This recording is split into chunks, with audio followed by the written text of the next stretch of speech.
of that great angel lost into darkness, only one wing feather was left this side of the eternal chasm. So the dead may leave a vestige of themselves here on the seal of their unending night, a glimmer. Did it have a soul? Who knows? It had a strangeness, there it lay. It shone with the remnants of the fallen light.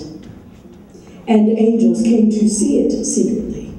It brought to mind the flaming door. They marveled to remember one so beautiful, made uglier by pride than any rattlesnake, the one whose purity, at first a ravishment, became the terror of the blue sky, monstrous to the point of rivaling himself with God.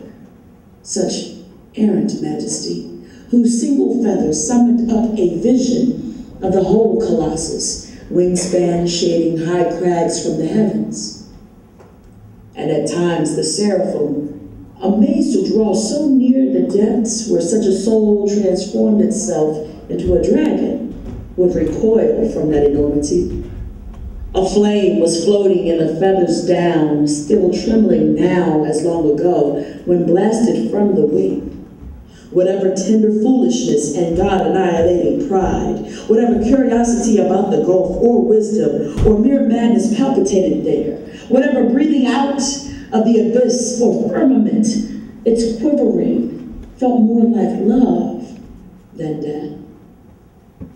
Unendingly, while he who minds all things thought on his own perfections, this one feather of the angel cast out from eternal harmony and conscience trembled at the well curve of the infinite between dark abyss and heaven.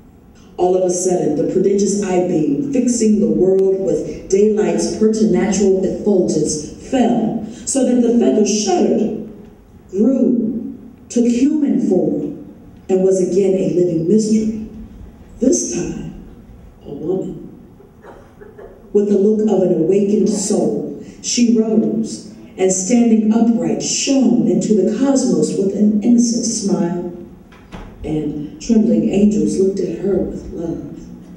Young cherubim that hover close to one another in the morning constellations, and at evening, virtues, spirits, hung aloft to see the sister born of hell and paradise. The sacred sky had never been so sublime as this, with breathing voices and her gaze, and eagles now, and now of virgins, shining out of the abyss that covered it, mixing conflagration in its radiance, still flame.